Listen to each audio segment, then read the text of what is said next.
하나님 아버지시여, 오늘도 저희를 깨워주사 주의 존전에 저희를 세우시며 주의 앞에 기도하게 하시며 또 주의 말씀 듣게 하시니 감사합니다. 아버지 하나님시여, 저희 심령을 주의 말씀으로 충만하게 채워주시옵소서. 아버지 하나님시여, 저희가 주의 살아계심 앞에 무릎 꿇고 날마다 찬양하며 기도하며 기쁨으로 하루하루 살아가게 도와주시옵소서. 아버지 하나님, 시간 저희가 주님의 말씀을 듣고자 하오니 아버지, 저희 심령에 듣게 하여 주시옵소서. 감사드리며 예수 그리스도 이름으로 기도했습니다. 아멘. 하나님 말씀, 오늘 우리에게 주신 하나님 말씀은 예레미야서 2장 1절부터 8절까지입니다. 예레미야서 2장 1절부터 8절까지 저와 여러분이 함께 읽겠습니다. 여호와의 말씀이 내게 임하니라. 이르시되 가서 예루살렘의 귀에 외칠지니라. 여호와께서 이와 같이 말씀하시기를 내가 너를 위하여 내 청년 때의 인애와 내 신혼 때의 사랑을 기억하노니 곧 씨 뿌리지 못하는 땅 그 광야에서 나를 따랐음이니라. 이스라엘은 여호와를 위한 성물 곧 그 소산의 첫 열매니 그를 삼키는 자면 모두 벌을 받아 재앙이 그들에게 닥치리라. 여호와의 말씀이니라.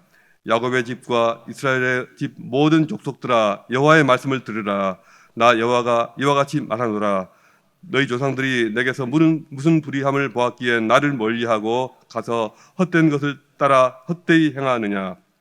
그들이 우리를 애굽 땅에서 인도하여 내시고 광야 곧 사막과 구덩이 땅, 건조하고 사망에 그늘진 땅, 그곳이 사람이 그곳으로 다니지 아니하고 그곳에 사람이 거주하게 아니하던 땅을 우리가 통과하게 하시던 여호와께서 어디 계시냐 하고 말하지 아니하였도다. 내가 너희를 기름진 땅에 인도하여 그것의 열매와 그것의 아름다운 것을 먹게 하였거늘 너희가 이리로 들어와서는 내 땅을 더럽히고 내 기업을 역겨운 것으로 만들었으며 제사장들은 여호와께서 어디 계시냐 말하지 아니하였으며 율법을 다루는 자들은 나를 알지 못하며 관리들도 나에게 반역하며 선지자들은 바알의 이름으로 예언하고 우익한 것들을 따랐느니라. 오늘 말씀의 제목은 실제적 무신론자들입니다. 제가 30여 년 전에 이때쯤 유럽 스페인에 있었습니다. 대학생 선교단체에서 파송을 받아서 현지 대학에서 공부도 하면서 또 현지 학생들 전도를 많이 했습니다. 90년대 초에 스페인 학생들은 매우 개방적이어서요, 또 친절해서 아무에게나 다가가서 말을 거는 것이 전혀 어렵지가 않았습니다. 스페인은 전통적으로 가톨릭 국가이죠. 학생들도 당연히 가톨릭 신자이려니 이렇게 생각했습니다. 제가 학생들을 만날 때마다 이렇게 물어보았습니다. 에레스 가톨리코? 너 가톨릭 신자냐? 그러면 10명 중에서 2~3명은 이렇게 말합니다. No, soy ateo. 자기는 무신론자라는 뜻입니다. 하나님을 믿지 않고 하나님이 계신 것도 인정하지 않는다라는 뜻입니다. 전문용어로 이런 사람들을 이론적 무신론자라고 합니다. 이론적 무신론자들은 자신들이 왜 무신론자일 수밖에 없는지 다 이유가 있고 그 이유를 설명하려 드는 사람들입니다. 공산주의 이론을 만든 칼 마르크스나 또 신은 죽었다, 그러므로 사람들이 스스로 신이 되어야 한다라고 주장했던 프리드리 니체 같은 사람들이 대표적인 이론적 무신론자들이었습니다. 그런데 제 질문에 대해서 스페인 대학생 중에서, 그러니까 10명 중에서 절반 이상은 이렇게 대답합니다. Sí, claro, pero no practica. 그래, 가톨릭은 맞아. 그런데 신앙생활은 안 해. 이 뜻입니다. 하나님이 계신 것 같기는 한데 인격적으로, 개인적으로 주님을 만난 경험이 없고 실제로 하나님에 대해서 별로 관심이 없다는 뜻입니다. 문화적으로는 자신을 기독교인으로 여기고 있긴 하지만 실제적으로는 그리스도인으로 살고 있지 않다는 것입니다. 부모님이 그리스도인이기 때문에 또 기독교 가정에서 자랐기 때문에 자신을 그리스도인이라고 생각할 뿐입니다. 이런 사람들을 실제적인 무신론자라고 합니다. 목회 데이스타 연구소에서 한국에서 조사해 본 바에 의하면 최근에 한국의 대학생들 중에서 자신이 크리스천이라고 생각하는 대학생의 비율은 14.5%가 된다고 합니다. 그런데 실제로 살아계신 하나님을 믿으며 신앙생활을 잘 하려고 노력하는 크리스천 비율, 성경도 잘 읽고 또 기도생활, 또 예배생활 잘 드리는 크리스천 대학생의 비율은 2%를 불과 조금 넘는 그런 수준밖에 안 됩니다. 자, 이 차이는 뭘 말할까요? 14.5%에서 2.5%를 빼고 이 나머지 12%가 바로 실제적 무신론자라는 것입니다. 생각 이상으로 정말 많은 숫자입니다. 한국 교회는 자녀들의 신앙 교육에서 완전히 실패했습니다. 실제 쉽게 회복될 것 같지가 않습니다. 그래도 그 아이들은 아직 어리니까 그럴 수도 있겠지. 살다 보면 주님께로 돌아올 날이 있지 않겠어? 이렇게 희망적으로 넘어갈 수도 있습니다. 그런데 만약에 말입니다. 목회를 하는 이 목사들이 대부분 실제적 무신론자들이다.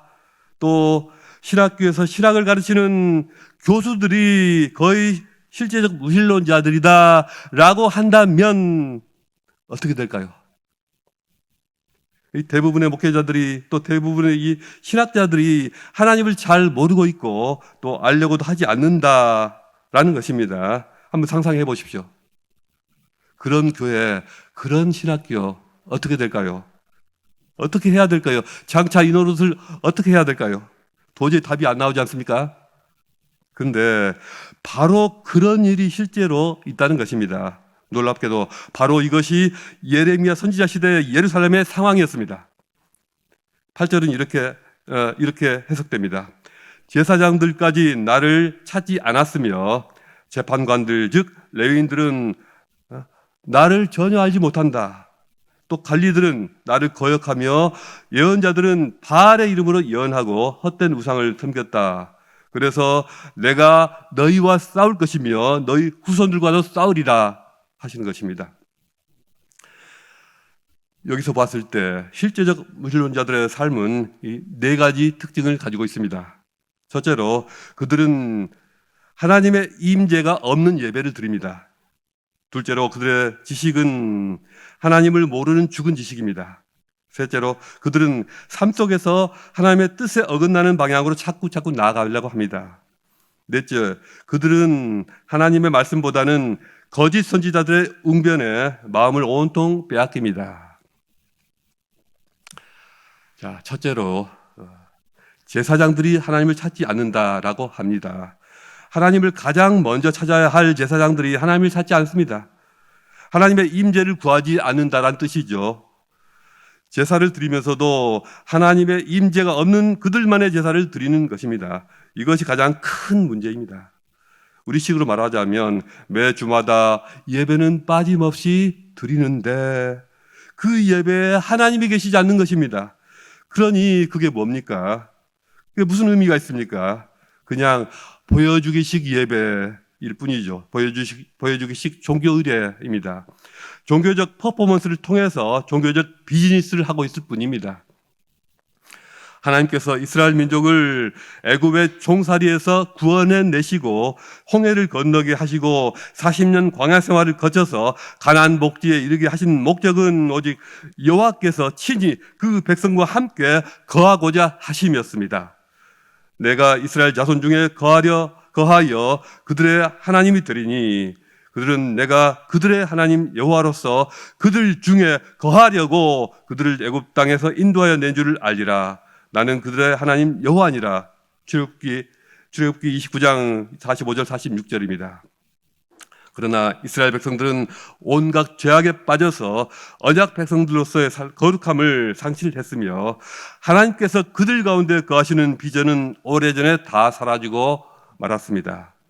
하나님께서 독생자 예수 그리스도를 통해 우리 모두를 구속하신 것은 하나님께서 성령을 통하여 그리스도 예수 안에서 우리 가운데 친히 거하고자 하심이었습니다. 우리가 매주 드리는 예배는 그분의 임재를 모시기 위함입니다. 그러므로 우리가 매주 드리는 예배를 위해서 간절히 기도하되 특히 그분의 임재를 위해서 간구해야 합니다. 절대로 우리만의 예배가 되어서는 안 됩니다. 주님이 임재하시는 예배가 되어야 합니다. 모든 예배자들의 심령에 살아계신 하나님이 느껴져야 합니다. 모든 예배자가 살아계신 하나님의 말씀에 사로잡혀야 합니다. 우리 모두가 하나님의 영광에 취하고 주님의 영광에 압도되는 시간이 되어야 합니다. 우리 세움교회 예배가 그렇게 되기를 간절히 원합니다. 이렇게 제사 드리는, 이렇게 제사를 인도하는 제사장들이 주님의 임재와 전혀 무관한 제사를 습관적으로 드리니, 둘째로 율법을 다루는 재판관들, 레위인들은 하나님을 전혀 알지를 못했습니다. 많은 율법 지식을 가지고 있던 레위인들은 실제적으로 하나님을 몰랐습니다. 신앙 체험도 없었고 기도 응답을 받아본 적도 없고 하나님이 살아계시다는 느낌을 가져본 적도 없었습니다. 그들이 아는 것은 모든 것은 단지 이론일 뿐이었습니다. 그들이 아는 것은 죽은 지식일 뿐이었습니다. 선배들이 뭐라 하니까, 또 저명한 누군가가 그렇게 말을 했으니까 그런가 보구나 할 뿐이었습니다. 우리는 어떻습니까? 우리는 무엇을 알고 있습니까? 우리는 하나님을 잘 알고 있습니까? 아니면 단지 하나님에 대해서 이것저것 단편적인 정보를 주어드는 것입니까? 하나님을 아는 지식은 우리 삶 속에서 그분을 직접 체험하고 우리 기도 가운데 응답하시고 채워주시는, 이루어주시는 것을 경험하고 하루하루 기쁨과 감사로 충만한 삶을 누리면서 얻어가는 그런 지식입니다. 다시 여쭙겠습니다. 하나님을 잘 아십니까? 하나님, 기도합기는 저희가 하나님을 더 많이 알게 해주세요. 우리가 세상 사는 요령을 터득하는 것 이상으로 하나님이 어떤 분이신가를 날마다 경험하게 해 주시옵소서. 날마다 하나님을 느끼게 해 주시옵소서. 이것이 매일매일 우리의 간절한 기도가 되어야 하겠습니다. 이 땅에 하나님의 임재가 사라지고 하나님을 아는 지식이 말라버리니, 셋째로 백성들을 다스리는 지도자들, 정치 지도자들과 관리들이 하나님의 법을 잊어버리고 자신들의 사악한 욕심을 따라서 움직였습니다. 더 나아가 하나님을 반역하는 정책과 법률을 자꾸 만들어냈습니다. 정치 지도자들은 자신들의 나라와 백성을 하나님께서 다스리신다라는 생각은 전혀 생각조차 하지를 못했습니다. 국가에 무슨 일이 생길 때마다 성경의 가르침을 구하거나 하나님의 도우심을 구하는 기도를 해본 적이 없었습니다.